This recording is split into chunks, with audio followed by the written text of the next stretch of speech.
Luganville, Vanuatu. A diver drops into 26-degree water and kicks along the sandy slope. At 15 meters, he sees it. A steering wheel, wrapped in soft coral, standing straight up out of the seabed. Behind it, the hood of a Caterpillar bulldozer. Behind that, a truck chassis. Then another. Then a forklift on its side. A 10-ton crane wrapped in fan corals. And it keeps going. For as far as he can see through the blue, there are machines. Hundreds of them. Thousands, once you count what is buried under the sand and the reef. This is $1,000,000 Point. And every single one of these machines was driven here on purpose. Rewind 80 years. Espiritu Santo, August 1945. A Seabee named Rusty leans against the tracks of his D7 bulldozer. He has been operating this machine for 28 months. He built the fighter strip at Turtle Bay, where Pappy Boyington's Black Sheep Squadron launched from. He carved a truck road across the island in 6 weeks. He can tell you the feel of this specific seat, the way the throttle sticks in the heat. Today, his orders are to drive it off a concrete ramp into Segond Channel. Put a rock on the accelerator, lock the steering, jump clear, and let it roll into 80 feet of water. Then do the same thing with the next one, and the next one. He does not understand why. Nobody at his pay grade does, but the rumors have been spreading through the mess hall for weeks. The frogs and the Brits would not pay. 6 cents on the dollar, and they said no. 6 cents on the dollar. And the brass is not going to ship this stuff home because some law back in Washington says you cannot flood American markets with surplus. So it has to be destroyed. Here, now, by the men who built it. If you want to see how $3 billion of American equipment ended up under coral in the South Pacific, like and subscribe. Like and subscribe. To understand what Rusty is about to do, you have to understand what Espiritu Santo became. In 1942, when the Japanese were breathing down Guadalcanal, Seabees came ashore on Santo with orders to turn the jungle into a base. They cleared coconut plantations with their D8 crawlers. They built an airstrip in 20 days. Then 3 more. They built 5 hospitals, including 2 with over 1,000 beds.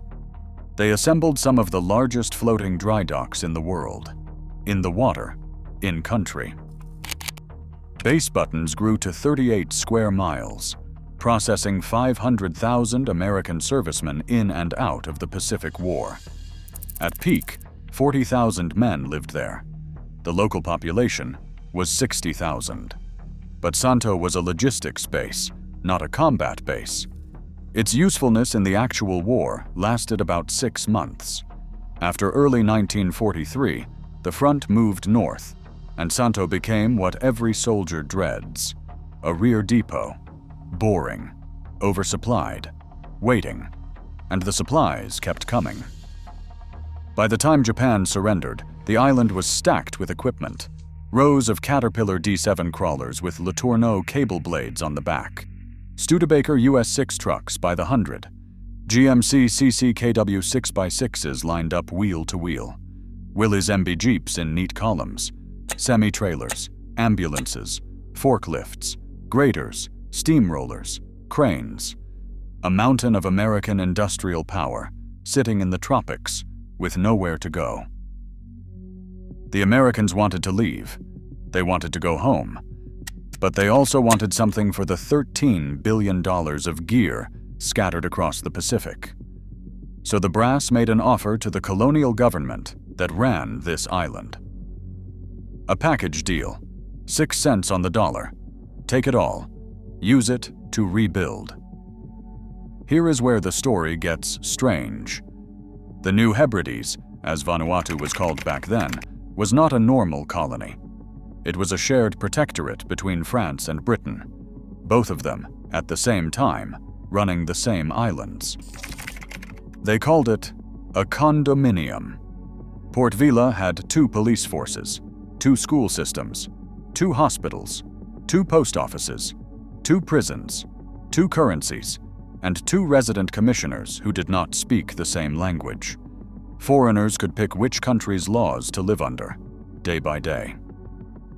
The joint court had a British judge and a French judge, and the neutral third judge was appointed by the King of Spain. That is not a joke. That was the actual arrangement. Australian settlers called it pandemonium. Nobody was really in charge of anything. The 2 men on the other side of that American offer were Richard Blandy, the British resident commissioner, and Robert Cooter, the French resident commissioner. Both had been there since 1940. Both had watched the Americans show up and do in 3 years what their own empires had not managed in 40. And both, when the offer came, said no. Why? One theory is greed. They assumed the Americans would just leave the equipment behind for free. The other theory is bureaucracy. The condominium was broke and understaffed after the war. Both administrations had to agree, find the money, and coordinate the logistics. They could not coordinate a fishing license. They were never going to coordinate a base liquidation. Whatever the reason, the answer came back. No deal.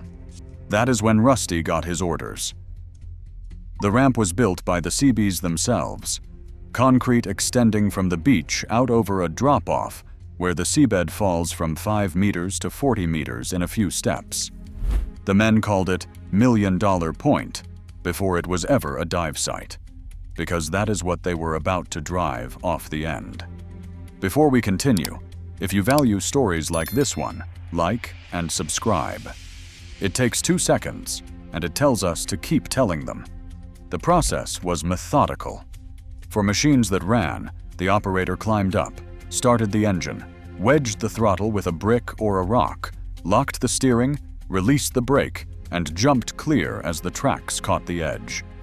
The engine block cracked and hissed when hot iron hit salt water.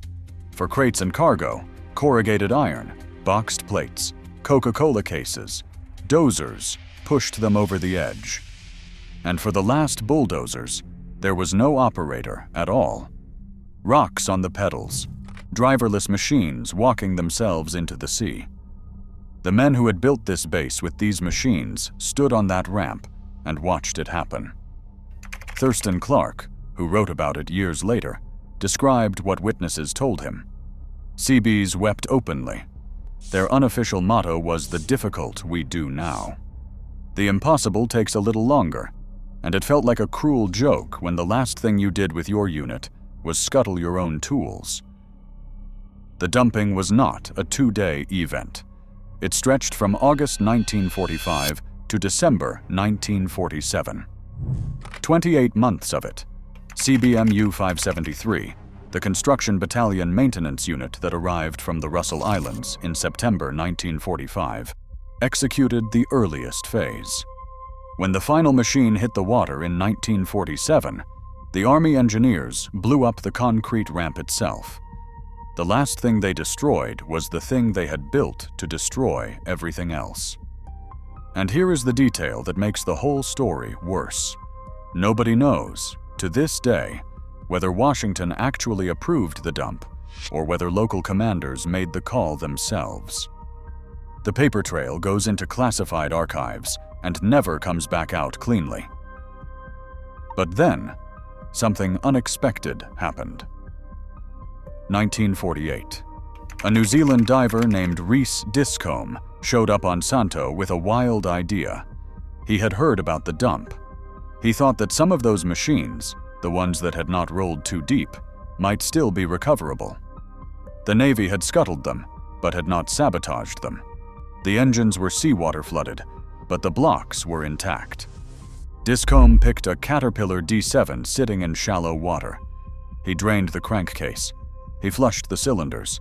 He put in fresh oil. He hauled a battery out from shore. He connected it, and he turned the starter.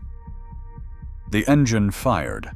12 months underwater, and it fired. Discombe drove that resurrected bulldozer up onto the beach, connected a chain, and used it to drag the next one out of the water. Then the next. By the time he was finished, he had recovered 14 working bulldozers from $1 Million Point. He sold them to the Joint Coal Board of New South Wales, where some of them worked open-pit mines for another 2 decades. The same D7s that Seabees had wept to destroy were moving coal in the Hunter Valley into the 1960s. Discombe was one man. He recovered 14. Divers today estimate there are thousands of machines still down there. Scroll forward to now. A local Ni-Vanuatu family owns the stretch of beach above the dump. They charge a small entry fee, payable in Vanuatu. Michael McFadden, an Australian diver who has logged this site dozens of times, says the visibility here is actually better than at the famous SS President Coolidge nearby. Divers drop in off the stony beach, past broken Coca-Cola bottles still washing up on shore, and swim out over a metal playground of rusted American industry. A Studebaker truck lies with its wheels pointing up toward the sun. A GMC 6x6 is half buried in sand. A Willis Jeep is wrapped in hard coral. Schools of barracuda pass overhead. 2 of the wrecks on top are not American. The Didel, a small inter-island trader scuttled in the late 70s, sits on its nose on top of a 40-year-old bulldozer. The El Retiro, a 600-ton salvage vessel from the 50s, lies broken across the reef. One story says its own salvage crane pierced its hull. Another says one did it. And 60 miles south of Santo, on the island of Tanna, something even stranger grew out of the dump. During the war, 10,000 Ni-Vanuatu served alongside American forces in the Vanuatu Labor Corps. They got paid. They got cigarettes. They got penicillin and tinned beef, things the condominium had specifically outlawed for native populations. They were treated, for the first time in their lives, like equals. Then the Americans left, and the British and French came back, and the old rules came back with them. A movement emerged on Tanna called John Frum. Its members worship a mythic American figure who promised to return one day with cargo, with equipment, with abundance. They built symbolic airstrips and docks to lure the Americans back. They still march today, every February 15th, in Red Cross formations with bamboo rifles and the letters USA painted in red on their bare chests. They call themselves the Tanna Army USA. Here is the piece almost nobody connects. In the 1940s, John Frum followers began throwing British colonial currency into the sea as an act of purification. Some historians ask whether they were reenacting what they had watched the Americans do at Million Dollar Point. If the wealthy strangers could drive machines into the water, maybe the answer to colonial money was to do the same thing. The dump did not just destroy equipment. It gave an entire culture a new ritual. 33 years after Rusty and his crew drove their last dozer off the ramp, Espiritu Santo tried to leave. In 1980, just before Vanuatu declared independence, a man named Jimmy Stevens led a separatist movement on Santo. He called the breakaway state Wemerana. He was backed by French-speaking landowners and secretly by an American libertarian group called the Phoenix Foundation. Like and subscribe if you want more stories like this one, where history keeps rhyming in strange places. Stevens blockaded the airport at Luganville, just a few miles from Million Dollar Point. He blew up bridges. He held the island for 6 weeks. Papua New Guinean troops eventually ended it. Stevens served 14 years in prison. But the fuel for his rebellion was the same fuel that powered John Frum, the folk memory of American fairness, the colonial insult that never healed. The Ni-Vanuatu. Remember. The divers who pay them to park on the beach remember. Every time another hull of another D7 gets a little more coral on it, the memory gets a little heavier. Do the math one more time. In 1945 dollars, what went into Segond Channel was worth about $1 million. In today's money, it would be closer to $17 million. The total Operation Roll-Up Destruction across the Pacific, by the Navy's own 1948 report. was valued at around $3 to $4 billion. That is more than the Marshall Plan spent rebuilding half of Europe, and every cent of it went into the water because two empires could not agree on a price.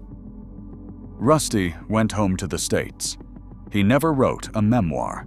Most of them never did. The men of CBM U-573 and the 7th Naval Construction Battalion, including Commander Julius Pyland, who led them into Santo in the first place, dispersed back into civilian construction work. They built American highways in the 50s. Some of them probably operated ex-military D-7 crawlers, rebuilt and resold. They almost certainly never got one of the 14 Reece Discombe fished out of the Pacific. Here is what Rusty could not have known, standing on that ramp with a rock in his hand.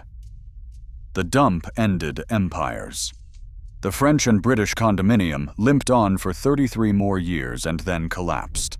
The islanders he never spoke to took the beach he destroyed and turned it into a business, and the machines he wept over became the most photographed underwater wreck field in the South Pacific. Before you go, like and subscribe, and tell us in the comments where you are watching from, because this story deserves to travel. What would you do if you spent 28 months building something and then got ordered to destroy it?